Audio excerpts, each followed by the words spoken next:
I know you were expecting Marlon Smith, but this is Tony Jackson, the Real Money Coach, and we are ready to have a great time tonight. We are going to be talking about a business owner's mindset. Wow, a business owner's mindset. You know, I am so proud of a business owner. I mean, I really am. And I've been doing this for going on 23 years. And I always joke, and I say this. I said, if I was interviewing myself in the mirror, I would not hire me. I'm like, this guy doesn't show up to work on time, and all these type of things. But seriously, just having been an entrepreneur for 23 years is so rewarding. And as you know, we believe this. We believe that everyone should have a business of their own. You can call it a side hustle, you can call it what you want, but everyone has to have a business. And that is one of our 4 pillars of intergenerational wealth, is to have a business development, business ownership. And I see people are used to being on the show. They're checking in where they're from. We got Brad Hudson from Huntersville, Alice Martin checking in from Charlotte. Hello, Ruth Bell. It's good to have you from Charlotte. Dr. Bonita Harris is here. So we have some regular folks that come and you be with us every week.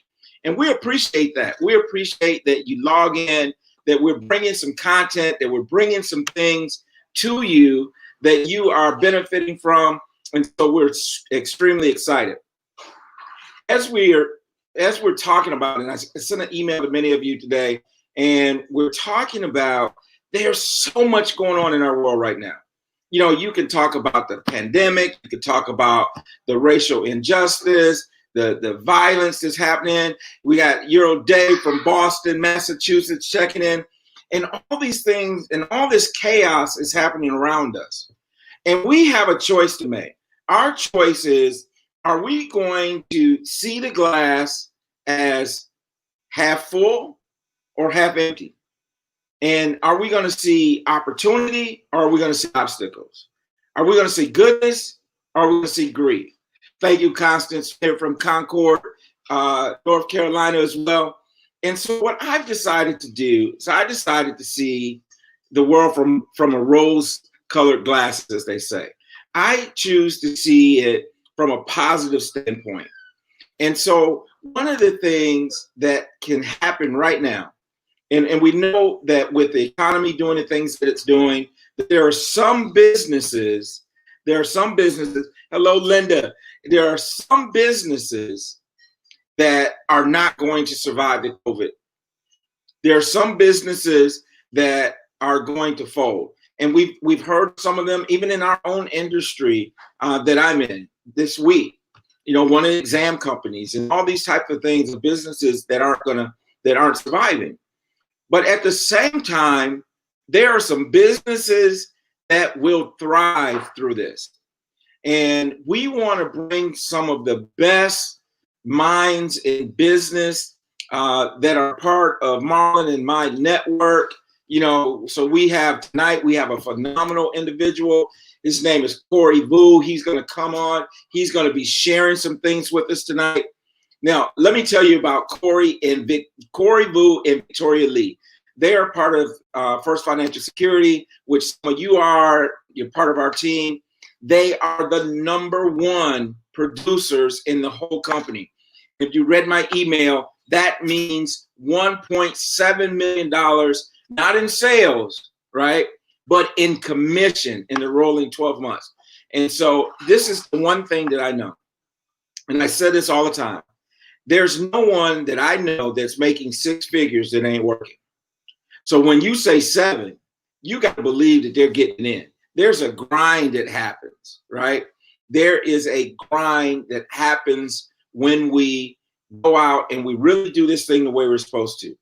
So what we want to do for the next probably 3-4 weeks is bring some of those minds to you, some of those people who've had successful businesses, and let them tell their story of how they have overcome hurdles, how they've overcome obstacles. And guess what?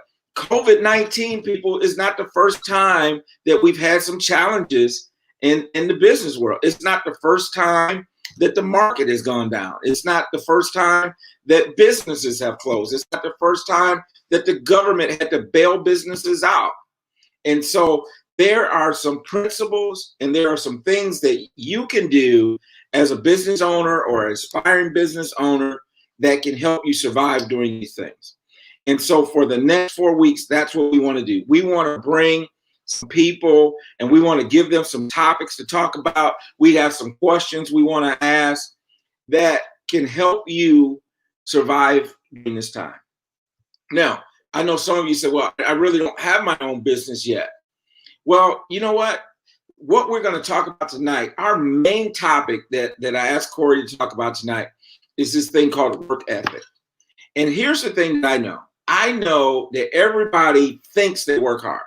If you were to walk down the street and you stop someone and say, hey, do you work hard? 9 out of 10 people are going to say, yeah, I work hard. If you bring people in for interviews and you say, hey, do you work hard? Everyone's going to say work hard. But what is working hard really? What does it really mean? And what's your assessment on it? So give me your definition. You can put it in the chat box. Give me your definition of work ethic. What does it really mean? Does it mean, and I think one of the things too, and I was thinking about this earlier, is that when we're in this work from home environment, right? So we're at this situation where, you know, businesses closed, couldn't go to work, had to work from home. There's 2 things that happen often. It's oftentimes people get lazy and they don't want to work. And then on the other end of that spectrum is that you work all the time. And so hello, Cassandra. Hello, Adele from Greenville, South Carolina. We're glad you all are with us.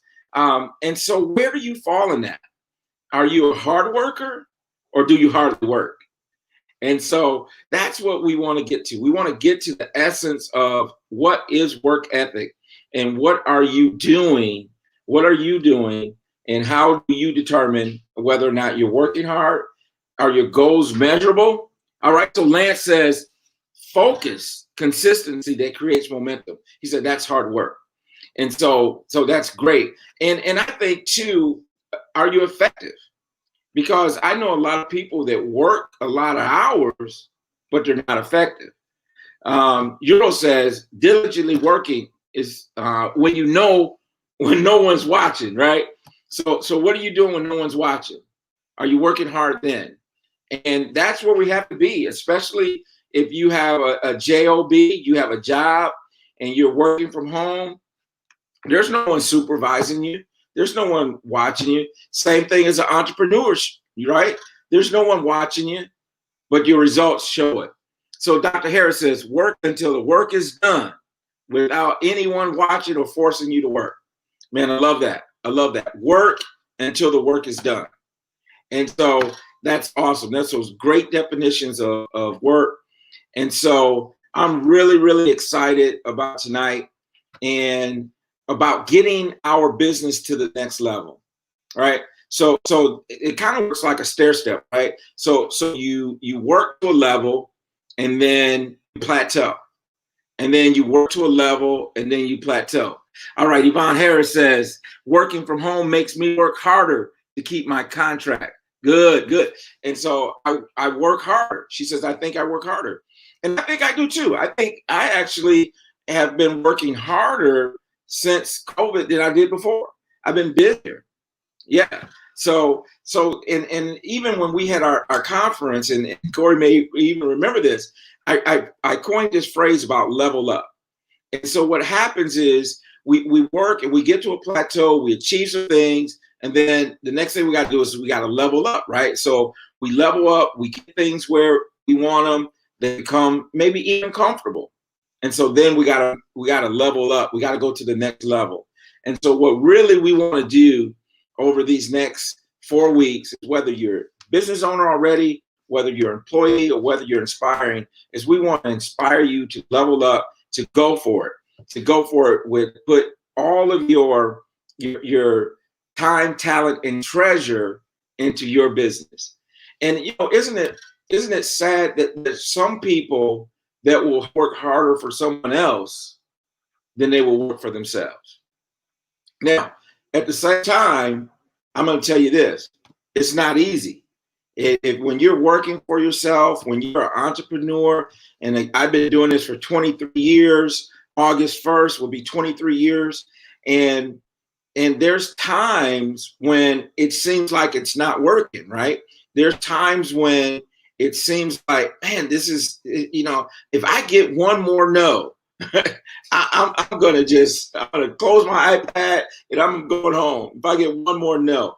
But I encourage you to go for the next no, because behind every no, somewhere along the way, there's going to be a yes. Somewhere there's going to be a yes. And so we're really excited about it. And I'm just looking forward to Corey unpacking some things. And here's the thing that I want to say before we bring him on. My wife often talks about her birthday is 4th of July, you guys. And so me and Mama got a chance to get away for a couple of days, enjoy a little beach time. But she always talks about when she was younger, she had a firecracker. And the fireworks, right? The firecracker went off in her hand. So what I'm saying to you tonight is we got a firecracker with us tonight, and his name is Corey Vuu. And so I'm gonna have Chris bring Corey on the screen with me, and we're gonna turn this thing up. Hey Corey, how you doing, man? How are you, sir? Hey, man, I am doing well. I am doing well. So man, tell us a little bit, man. I want people to hear. I mean, I first met you, Corey. It was in Minneapolis at a jump start. A few years ago, I was brand new to FFS, had just came over, and we ran into you in the hallway. You just started talking, man. You just started really just pouring out. Yeah. You feel me? I might have been with Marlon at the time. I don't know. But you just started pouring out. And that told me so much about your character and who you were and that type of thing. So what I'd like for you to do, man, just first give us your story. How did you guys get here? How did you find FFS? Just give us your story, bro. Got it. Well, before I share my story, I'm gonna bring up two things that you brought up earlier. And by the way, your intro is magnificent. Oprah got nothing on you. Absolutely nothing on you. You were talking about two things: glasses. Rose colored glasses. You're talking about. These here are Tom Davies, and these are custom made. Just saying that. Um, Second thing is, I noticed you're waving your ring around. They look fantastic. Is that your Champions Club ring? It is my Champions Club ring. Yes, sir. So, in return, I'm going to flash a little something too. I'm just saying. Show me the ring with all the diamonds on it. I mean, first of all, thank you so much for having me on. Saying hello to all of your guests, all the way live from Southern California. It's warm out here today. It's about 85, 90. But I can't complain. Again, first, thank you so much for having me on. You asked me about my story. About 11 years ago, a woman named Shirley Liu had reached out to some friends. She was coming by way of Virginia to some friends in California. She was looking to expand her business. And, a friend told a friend told a friend. And I guess some people weren't willing to come out and meet with her. So my wife, Victoria Lee, she decided, well, I'll go talk to her and see what's going on. And then she gave me the rundown after that, and we decided, what, let's go fly to Virginia to go meet this lady and see if she's legit. Because see, that's how I roll. I got to know who you are. I got to know who I'm working with. I got to make sure that you are serious about what you're doing, and you got to make sure that my money is right. So we met with her, and you know what? We flew back, and we said, you know what? Let's do this. I love the idea of having a business that requires very, very little to start, and it has unlimited potential. And in this case, this business being First Financial Security, we are pretty much, operating, out of 50 states, unlimited potential, unlimited income. And those keywords excite me. And I was very happy. Um, I said, you know what? Let's let's give it our all. Let's give it our all. Back then we didn't know anything about insurance, but we really liked the potential of the business. Mind you, at that time, it only took like $125 to join the business, and we said, well, what's the worst case? So we joined, we focused, we stay focused, and we said to ourselves that, look, we have the opportunity to control our destiny here, and that was our main focus. And we kept at it, and 11 years later, and here we are. This is not an overnight success. um, this took 11 years. But what is the alternative, Tony? Working for 30 years, as you mentioned, working for 30 years to make somebody else rich, and then go home tired, grumpy, mad at the wife, mad at the kid. Speaking of wife, please wish your wife a happy birthday for me. So that was the alternative. I wanted my financial independence.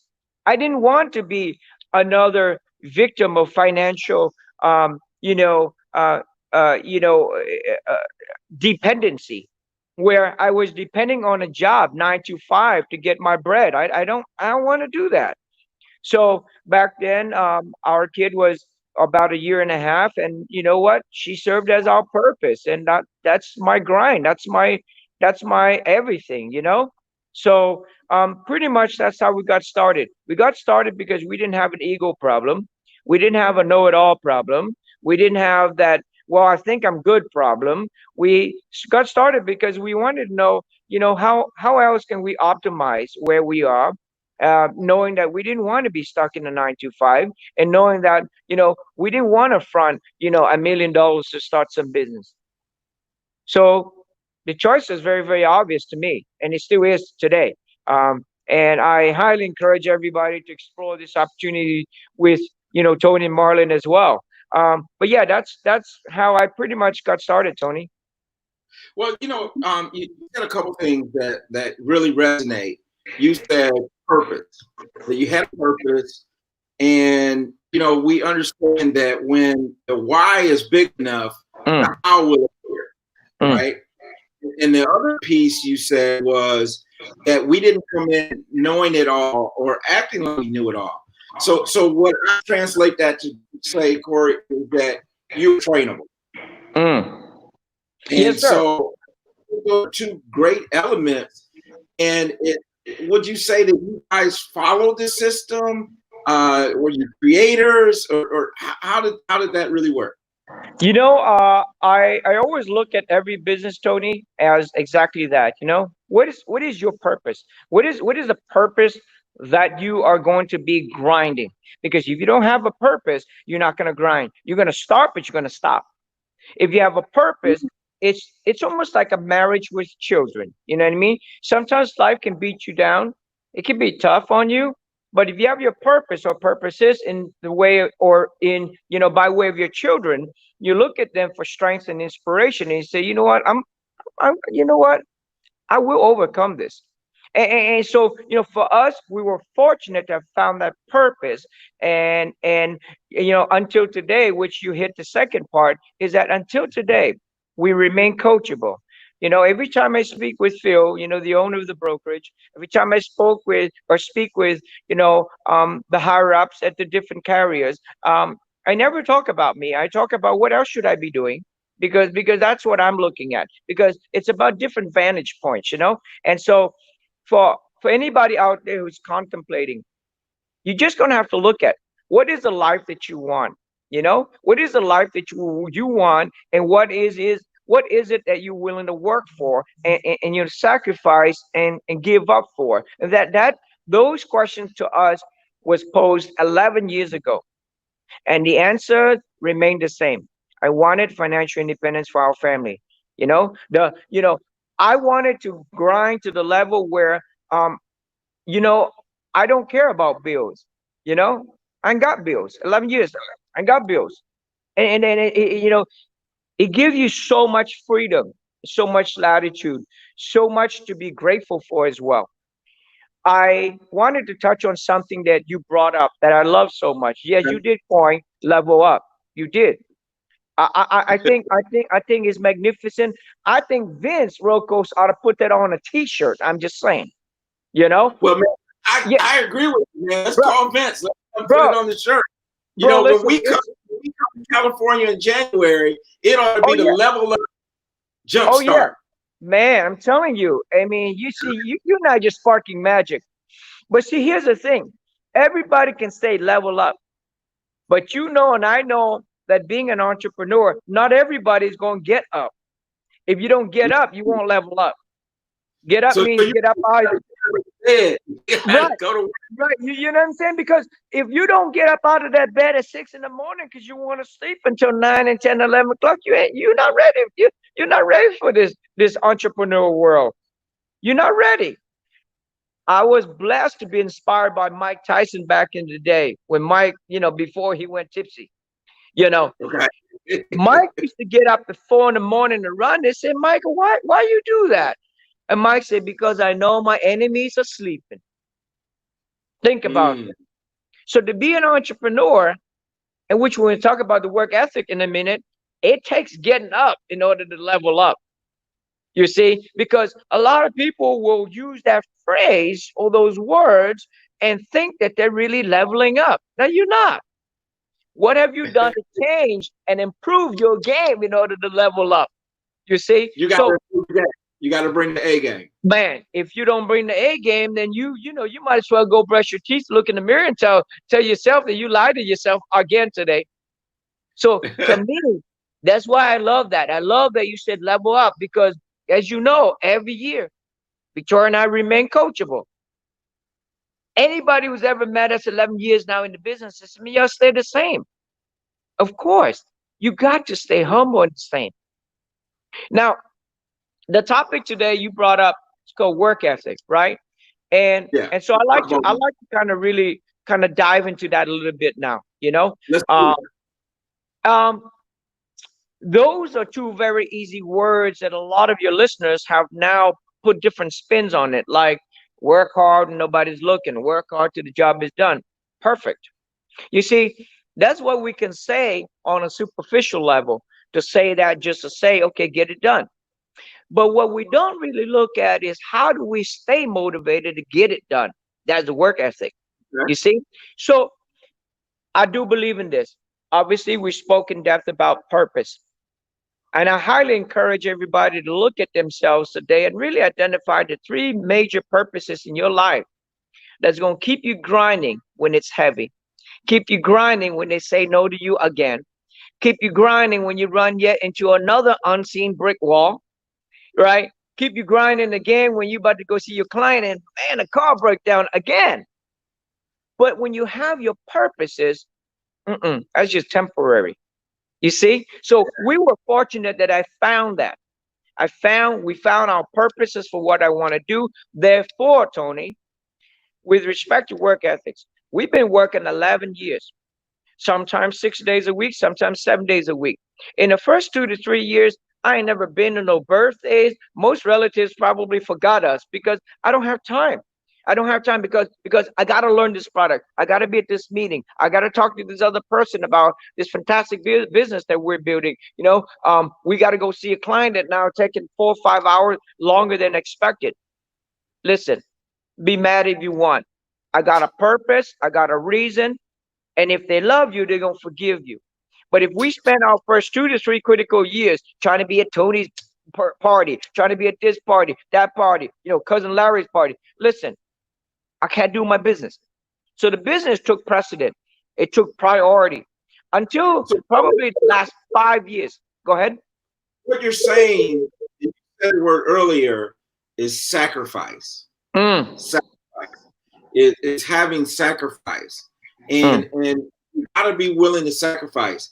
We hear things like, there's no pain, there's no gain. And mm, all those type of coined phrases. But when it comes really down to getting it done, grinding, And you know, one of the things I was thinking about as you was talking about is I was thinking about this guy I know, Delano Johnson. He wrote a book. He says, "I refuse to be talented and broke." Mm. But talent alone doesn't get it done, Mm. right? So Nope. LeBron James, talented, but if he don't put some work in, he don't get it done. He Yes, don't get sir. the ring, Yes, right? sir. Yeah. He doesn't get crowned the king, right? Mm-mm. So tell me some things that you do, just very practical things that you do that keep you motivated every day. Yeah. So first of all, our FFS business is on the forefront every day. Forefront, top of the priority list of things that we got to get done for the business, not for friends, not for, whatever, XYZ. Forefront first, business, you know.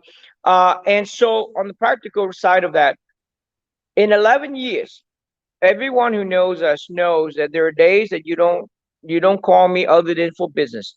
Monday through Thursday, Monday through Friday, typically straight up business. We're tied up.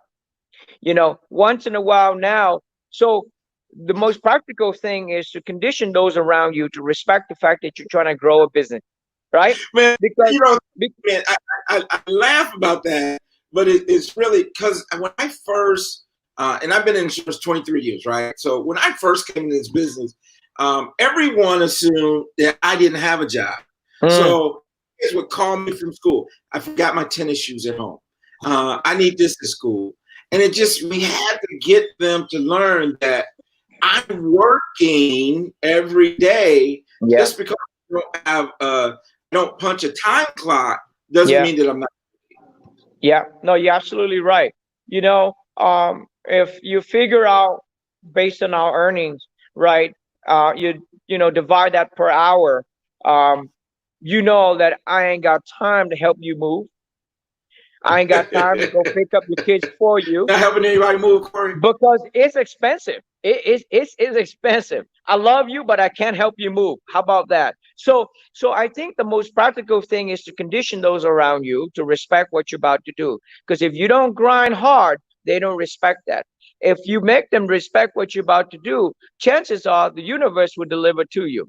So first thing to do is to create a true business environment as entrepreneurs. So, condition those around you. Second of all, live the life that you claim. Live the life that you claim. If you want to be an entrepreneur, you need to be out and about, meeting and greeting, especially in our business. Networking is deeply important. So, don't be in your PJ all day long talking about you're an entrepreneur. No, you're not yet. You ain't at that level yet. So really practice what you preach, be about it. And to me, the third part is, you know, get after it, right? Because you can have all these dreams set up, and you condition your family. You are out and about, but maybe you're out and about, and now you pop into a Starbucks and hang out for 5 hours. That ain't right. You're not getting after it. You have to force yourself to do things that you do not feel like doing just yet, because it's new to you. But once you do it several times, meaning if you say you're going to call 5 people today, call 5 people today. And then you get used to doing that. And the next day you're like, oh, this is easy. I'm going to call 5 more and 5 more, 5 more. And in about a month, you're like calling 5 people an hour. So there are Wow. things that we as entrepreneurs fail to discipline ourselves. We think we're gonna play a video with, Dr. Frazier, and he's somehow gonna motivate you. Yeah, for 30 minutes, but then it's still on you. Oh, we're gonna listen to a video by Marlon talking about something exciting. No, it's still on you. You see, that's what entrepreneurship means. It means on you. Good or bad, it's on you. Rich, poor, it's on you. Using your talent or not, it's on you. So that's the three things that I think that is practical for us to apply, that have now become a habitual. We used to it. So if you're gonna tell me, oh, Corey, you know what, tomorrow's Friday, man, let's go hang out at the bar. No, man, no, I'm not. That's against what I want in my life. So my priorities for my life and my family on a business and personal level, they must be crystal clear. That means that you might take a vacation. I'm not taking one right now because it ain't the time for me to take a vacation. So that's how we got from 0 to 1.8. Why? Because we know that if you're blessed with the talent, and as you alluded to earlier, if you're blessed with the talent, but you're not doing something about it, I believe it might get taken back. It might get Wow. taken back. Corey, I always you say this phrase. It's like that what happens sometimes, the reason why we struggle is because we're waiting. It's almost like God is waiting for our actions to catch up with our anointing. So you might be anointed to be a great business person. You might be anointed, and not necessarily in our business, but whatever business you decide to do, you might be very anointed to do that. God has anointed you, but He's waiting for actions to catch up with your anointing. Yep. So in other words, you can't say one thing and do another, right? That's 1,000%. You got to be, and of course, in our business, and I think any business, integrity is everything, right? Yep. So you have to operate with integrity. You have to be honest and true to yourself. Yep. And to your family. That's right. You're hitting on so many points. Now, one of the things that was motivation. Let's bring the motivator on screen with us for a minute here. Let's bring Marlon Smith on, Mr. Motivation himself, because I know he wants to get into this conversation. We're keeping him in the back room. Let's bring him out. Let's let the big dog out of the cage. Marlon, what's up? What's up, brother? Hey, brothers, man, this has been powerful, man. I just want to say thank you, Corey, man. You always bring it. And Love you, one man. of the things I want to say, man, is that, when you said that you and Victoria, you met Shirley and then you flew from California to Virginia, right? Because you're Straight like, up. I'm going to see this for real. If I'm going to jump all in, I'm going to jump all in. Not tip my toe in the pool, but no, I'm all in. And then you said something that I think was really powerful is, we didn't know about insurance, right? There's old insurance, new insurance, but you studied. You mastered it. And I want all of our viewers to understand that, and Corey, I want you to talk about your upbringing. I want you to talk about that, man, and especially your family and how life was in your home country. Because we need people to hear, I saw Tony say $1.7 million in the last 12 months. Okay, that's great.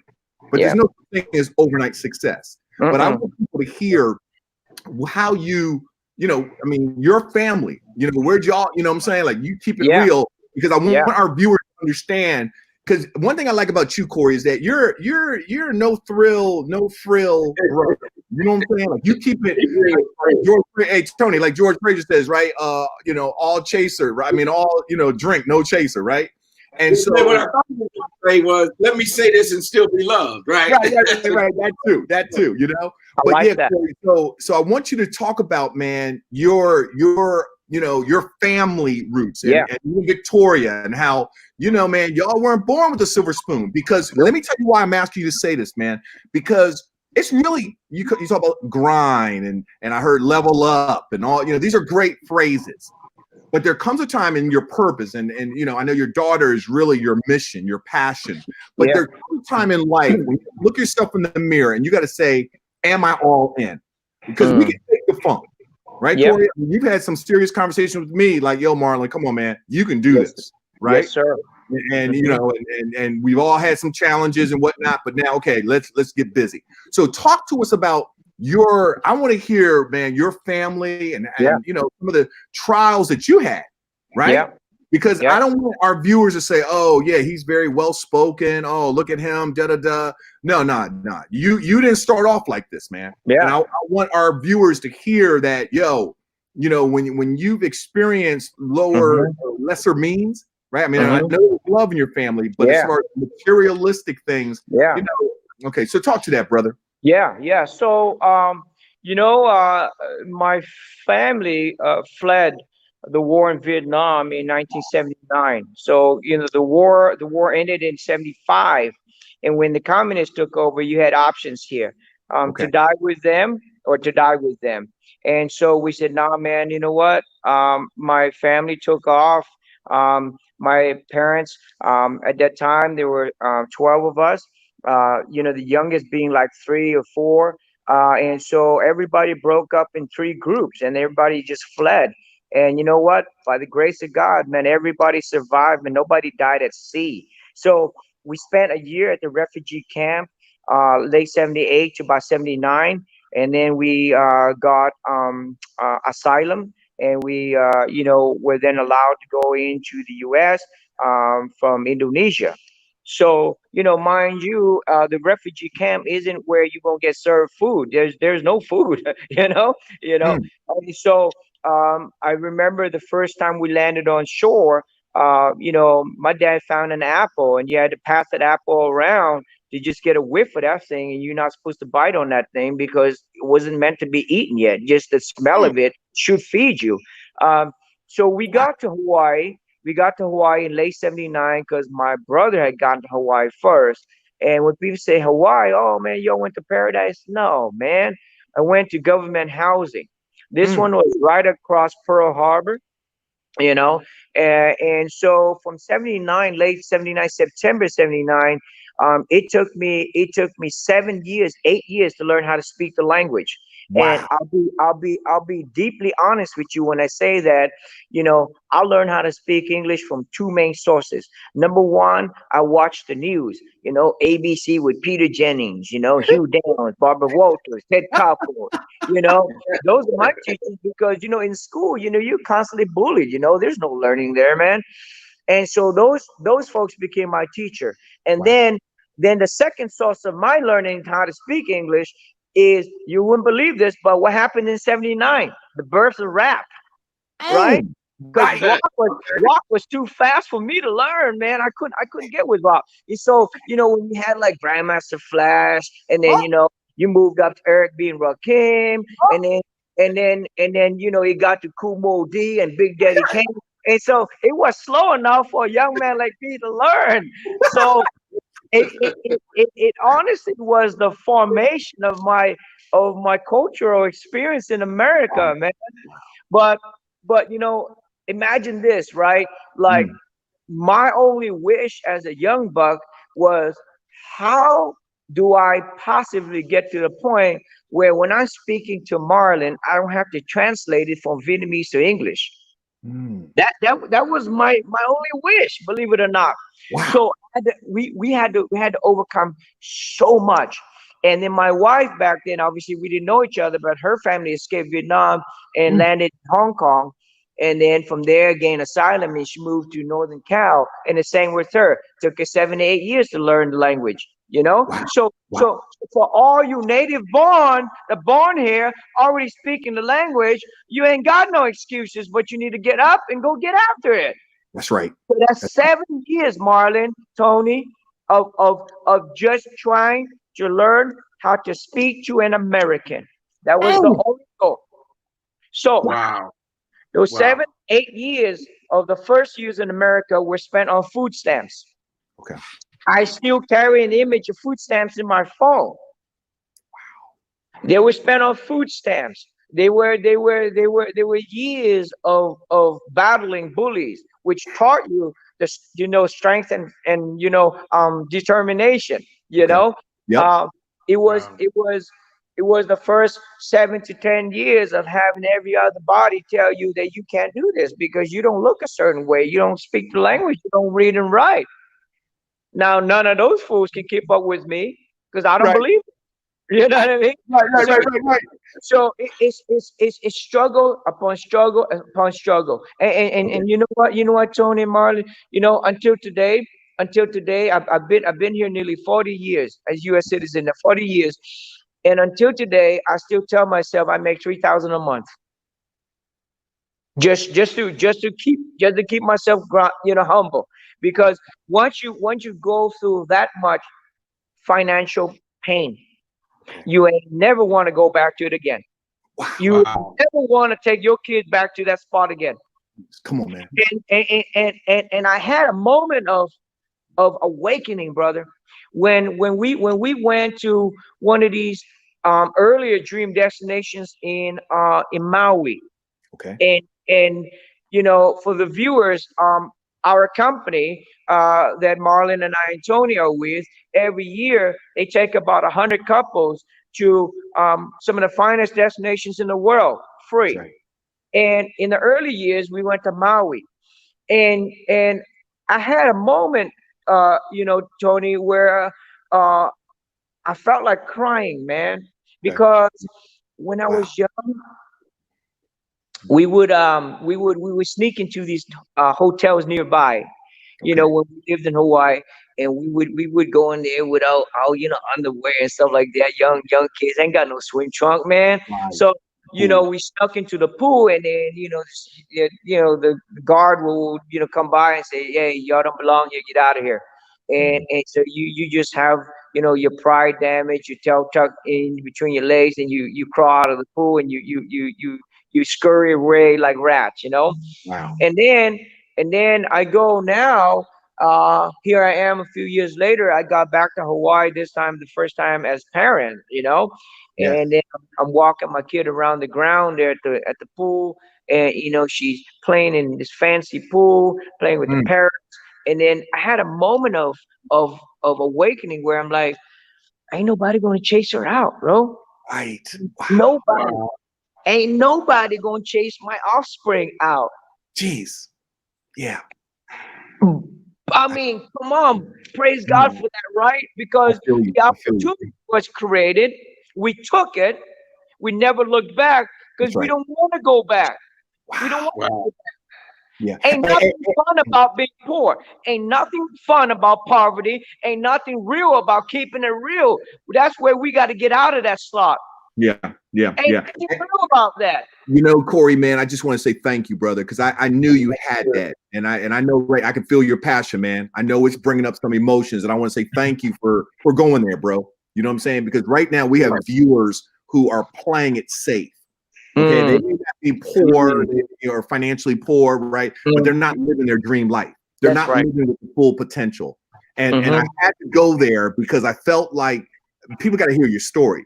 When Tony Jackson came up with this whole concept, yo, Marlon, I want to start profiling entrepreneurs who went from nothing to something. And we need to now unpack that. And so Tony was like, yo, Corey Vuu, I want to call him. I said, bro, make that happen.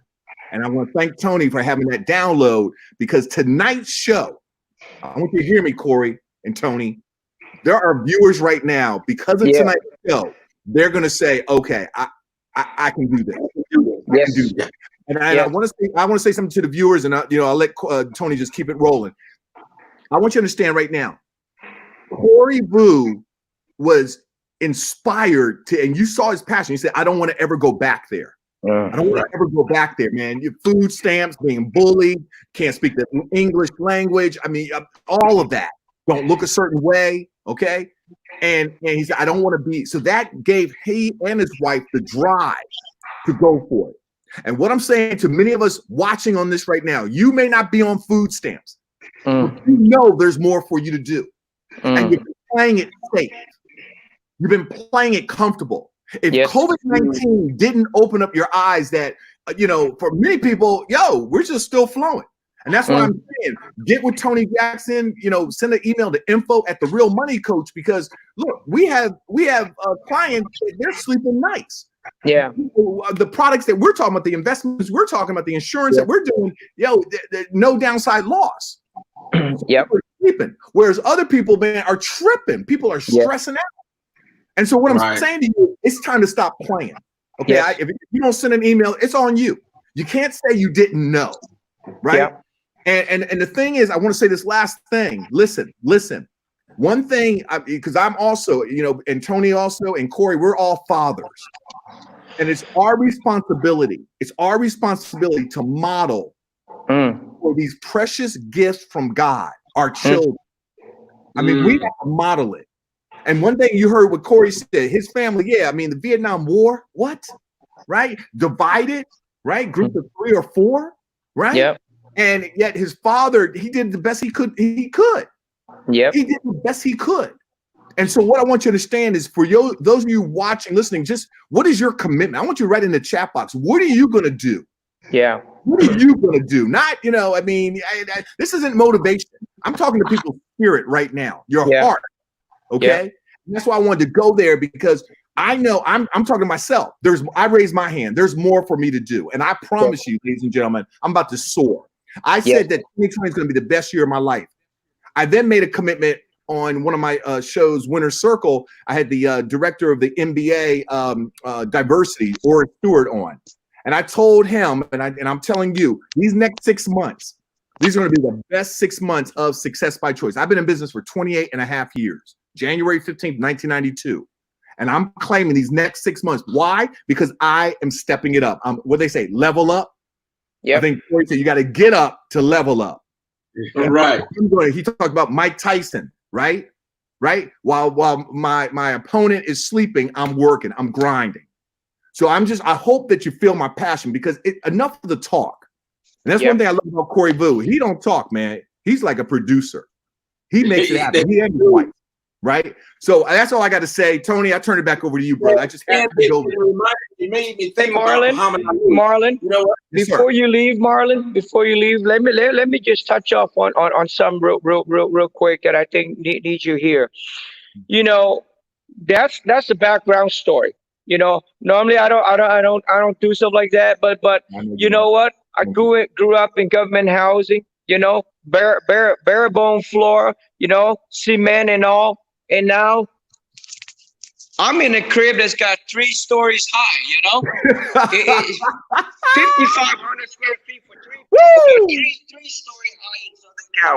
You can't get there if you ain't grateful, So now let me touch on something for your viewer as to why you and I and Tony do the business that we do in terms of insurance. Because when you talk about modeling for your kids, don't just model for your kids. You got to make sure that you leave behind legacy. Generational income is one thing, but I think of income and I think of generational asset as steps in life. How many steps do you want for your children and your grandchildren to step on? Is it going to be just 1 step? That's a job. 2 step, job and some food. 3 steps, job, food, and a house, and then you die. That's all you leaving them? Or you want many, many, many more steps? And if you're in America right now and you don't yet own, the modern day life insurance product that we offer, how are you going to leave generational steps behind for your grandkids to do more than you? Wow. That is something that I want people to let it sink into you in order for you to get up and raise your hand and say, you're right. I'm not doing enough. You're not. Because you're playing with this thing called J-O-B. And I say J-O-B, not that I don't know how to spell the word, but J-O-B is because it's just over broke. Whatever you're working with this month at 9-to-5 job, you're just barely covering what you need to sustain your life. And you and I both know that you are created, to do more than just get by. You ought to get over it. You ought to get over that hump. Challenge yourself. What if your kid now wants to go to an Ivy League college? What is your answer? I'm sorry, baby. I love you, but all I could give you was just food. That ain't right. What if your great-grandkids want to be a senator? They ain't running in the right circle.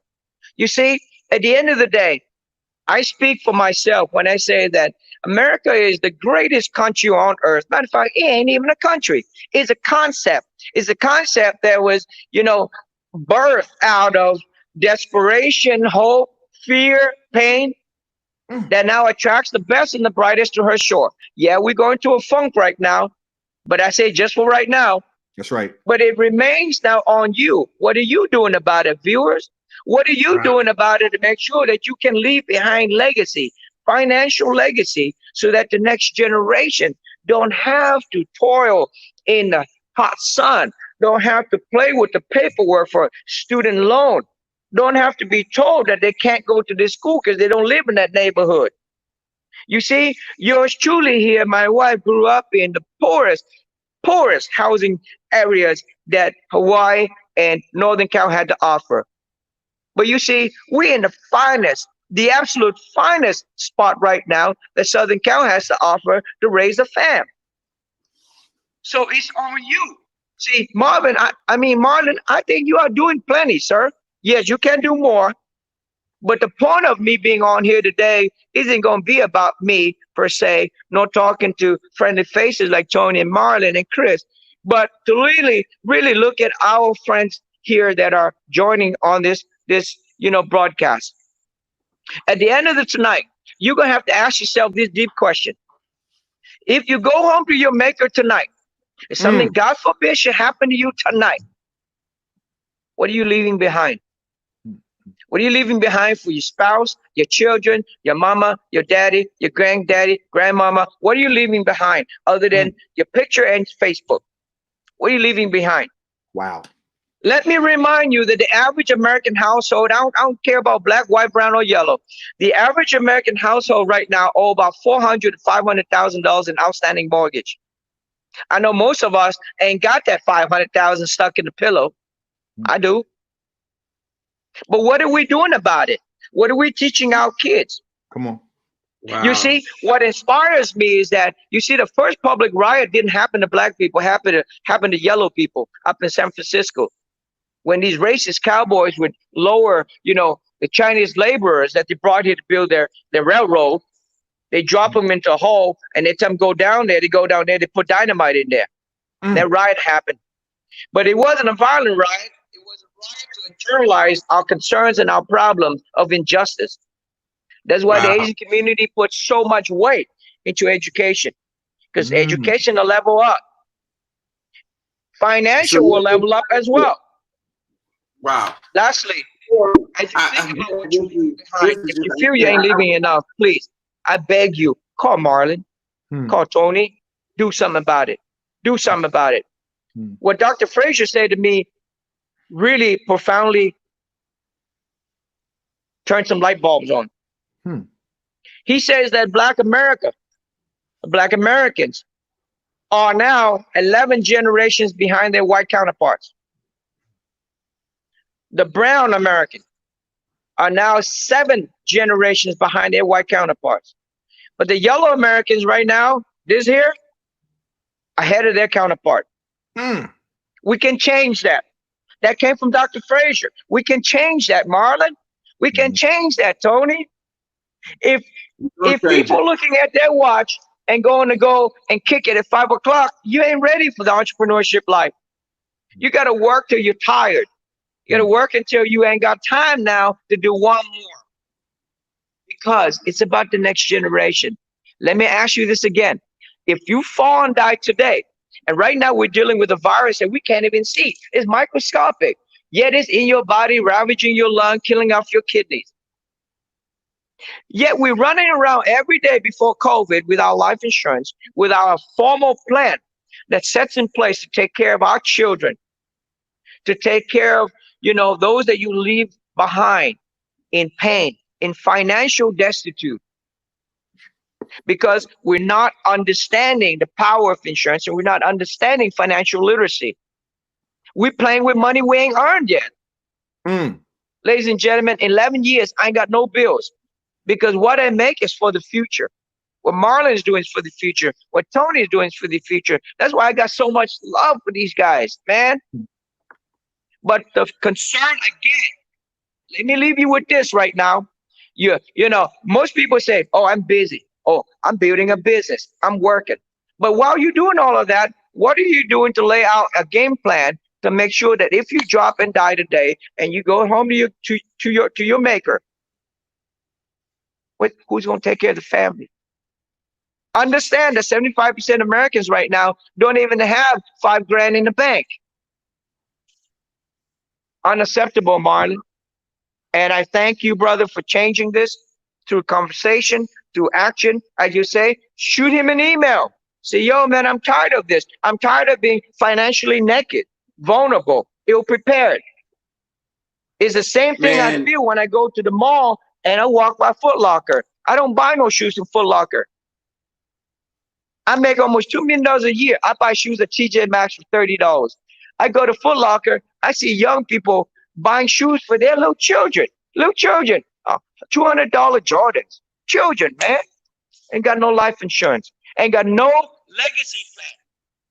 Why do we expect to have equality and justice if we're not getting ourselves in the economic setting that prevents that. It's all economics, Corey. You're right. It's all economics. Man, I just had to let go, man, because you caught on fire and you put some things out. But man, I love what some of the people are saying in the chat box. Like Lisa McKinney says, remain humble and stay coachable. We must have focus. That's Miss Constance there. Dr. Benita said, this is so helpful and motivating. We got Lisa again said, you know, waiting for our actions to catch up with our anointing. And Ruth Bell says, Corey, you have an amazing story. Thank you so much for sharing. Dr. Monique Harris said, it's an amazing story. Thank you for sharing. Look at how you've touched these people that are listening tonight, Corey. Ms. Payne said, there's nothing real about keeping it real, right? Thanks. I never thought about it that way. There's nothing real about keeping it real. And Dr. Bonita Harris said what she's doing. Marlon asked, what are you going to do? She says, I'm going to finish my pre-licensing training and get my insurance license. There it is. Yep. And then Gary said, I'm focused on helping at least 100 families with my bedwetting solution. We got Adele just said, amen, right? And then Denise Hagaday said, you know, preach, Brother Corey. Over broke. We love that, right? Powerful message. Mr. Day said, man, it just to see the reaction of the people. Corey, your heart, your passion, what we do is so incredibly infectious. Man, I love it. And one of the things I wanted to do, when we had each of these wonderful business people on, is I wanted to spend a few minutes and I want to just say a couple words. Okay. And I say the word, Corey, and if someone listening, if you guys want to put a word out there too, but I want to just say a couple words. And what I want you to do is, I don't want you to think about, I want you to tell me, look at Brett said, our minds have been transformed. Is what comes to mind when I say this word. So Corey, I'm going to say the word, and then I want you to immediately tell me what comes to your mind when I say this word. You rolling with me? Where'd he go? We lost him? There he is. Sorry. All right. So Corey, I'm going to say the word, and then you tell me what comes to mind. Success. You got to get it. It's on you. It ain't free. All right. Self-starter. Say that again. Self-starter. The number one requirement to success. Wow. Creativity. Something you can afford when you become successful. Competition. Gotta have it. Gotta have it. Gotta have it. You gotta have competition. You know, people today, grown and young, use the wrong word. They haters. It's not. That's not hater. Come on. It's competition, because a kite can only fly against the wind. It can't fly with the wind. If you have everybody around you always giving you soothing words, you ain't gonna grow. Somebody will have to tell you, just like I did out of love to Marlon. I said, Marlon, man, you know, you better than this. I'm challenging him. Competition, gotta have, no doubt. Goals.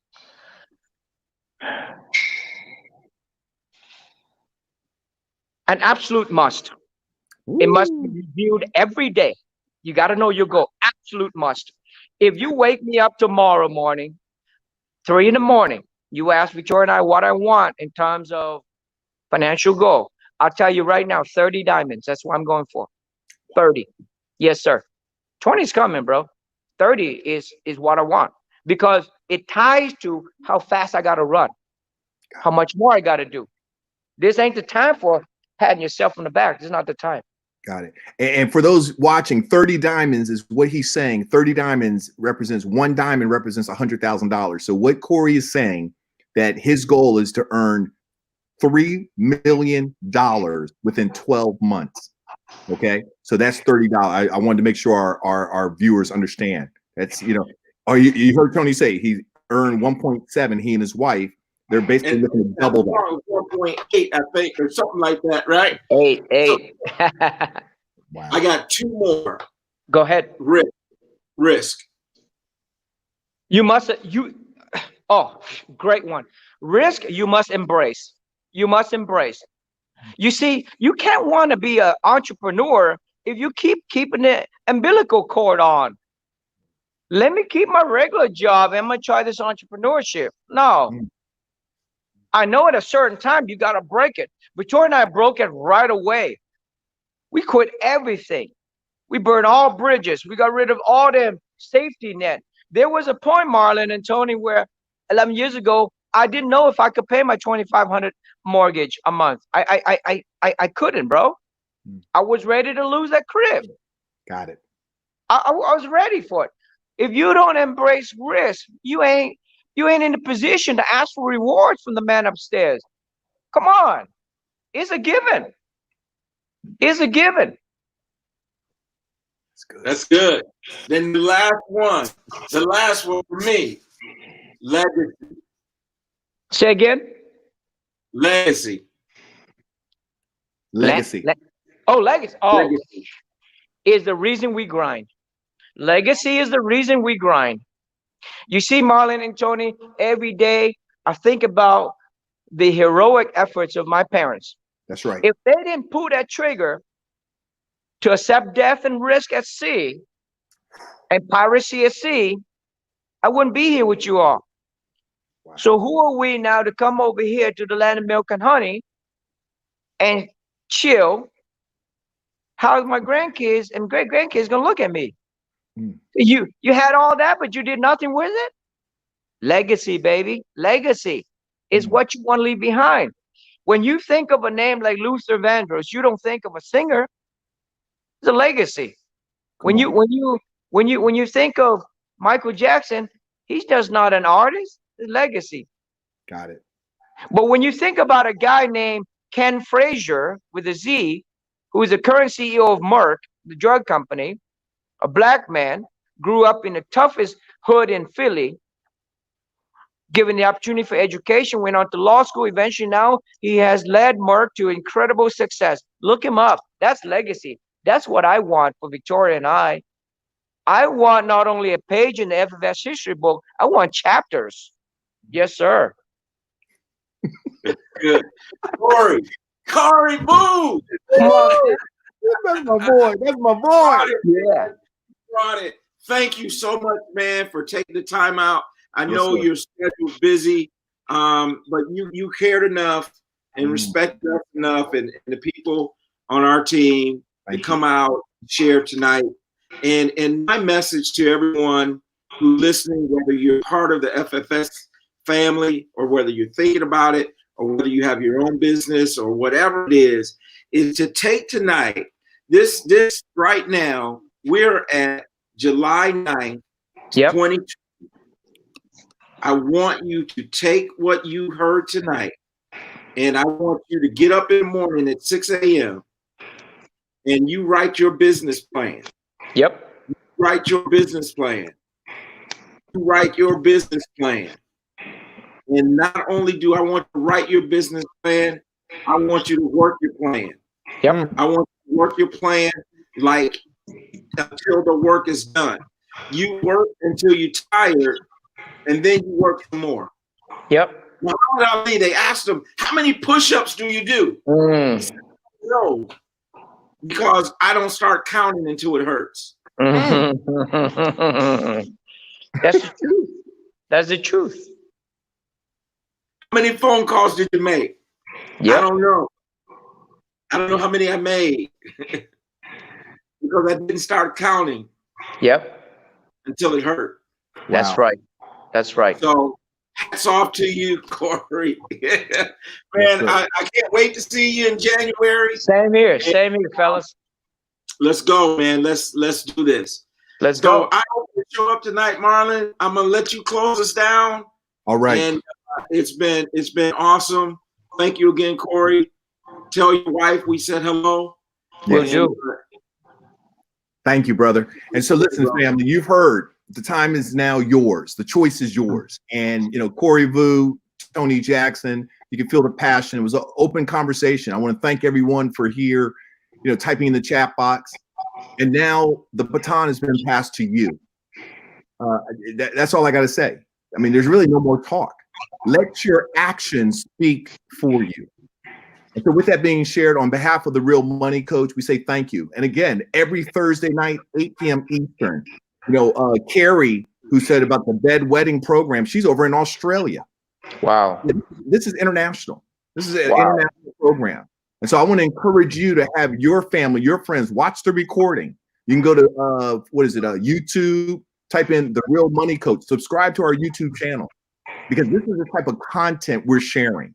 And it's not the doom and gloom. It's real life success strategies so that you maximize your purpose. And that's really what it's all about, leaving a legacy. I am Marlon Smith in partnership with Tony Jackson. We say thank you. And with what Corey Vuu shared tonight, there are no excuses.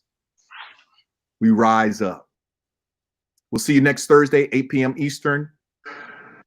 And remember, be the change that you want to see in the world. It starts with you. Yep. Good night, everybody.